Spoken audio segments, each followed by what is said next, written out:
3 katawang napatay samtang 4 naman ang missing sa paglaslas ni Hurricane Beryl sa pungsod Venezuela.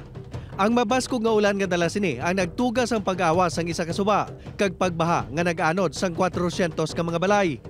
Ginreport naman ni Venezuelan President Nicolas Maduro nga ang Vice Presidente sa pungsod nga si Delcy Rodriguez ang nasamaran man matapos matumbahan sang kahoy sa ila pagbisita sa isa ka lugar nga ginbahaan.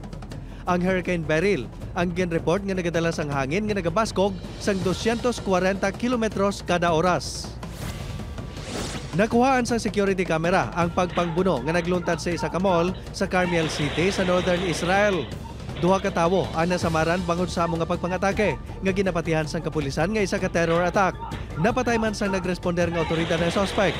Wala pa sang grupo nga nagwa para akuon ang responsibilidad sa pagpangatake.